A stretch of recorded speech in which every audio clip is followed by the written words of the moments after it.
Hey everyone, welcome back to the channel. If you're studying for the Life in the UK test, you're in the right place.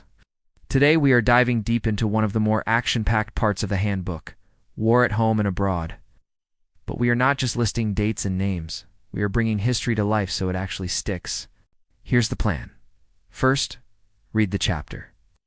Then come back to this video to reinforce and understand what's really going on behind the words. Sound good?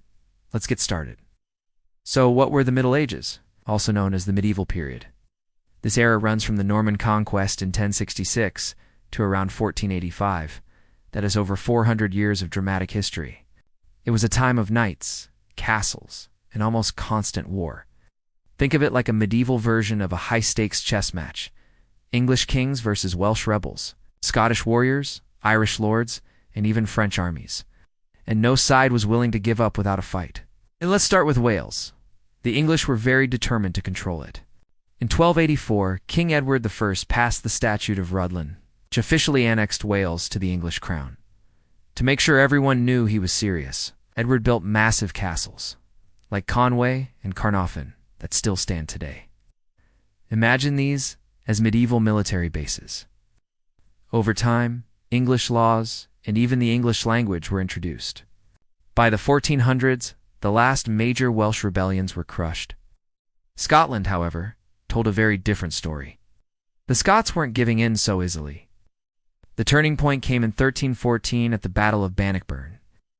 Robert the Bruce, yes, the national hero of Scotland, led the Scots to a huge victory over the English. This was more than just a battle, it was a symbol. Scotland remained independent, and England had to accept that. For the time being, Ireland was also an independent country at the beginning of the Middle Ages, but the English didn't stay away for long. They arrived originally to help an Irish king, but let us just say they overstayed their welcome. By 1200, the English controlled an area around Dublin called the Pale. Outside of that, some Irish lords accepted the English king's authority, but Ireland wasn't fully under English control yet. Now let's cross the channel. During the Middle Ages, English knights joined the Crusades, religious wars led by European Christians to take control of the Holy Land from Muslim rulers. This wasn't just about land, it was about faith, power, and prestige.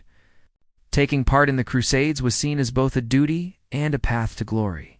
But the biggest foreign conflict was with England's longtime frenemy, France. Entered the 100 Years' War. Despite the name, this war actually lasted 116 years. That's almost 5 generations of fighting.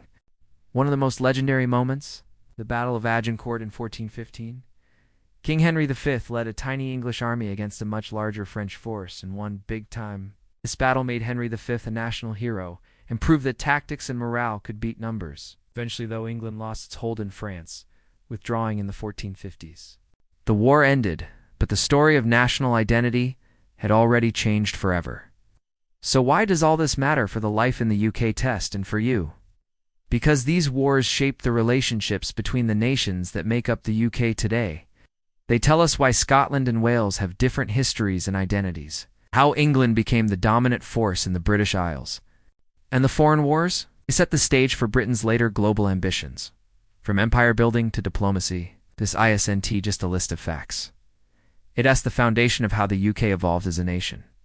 Let's do a quick recap. No stress, just reminders. Wales was officially brought under English control in 1284. Edward I built castles and imposed English law.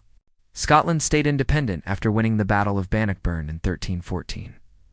Ireland saw partial English control, mainly around Dublin. Crusades involved English knights fighting abroad for religious reasons. The 100 Years' War with France lasted 116 years. England won major battles, like Agincourt, but eventually withdrew. Tip: don't just memorize, connect the dots.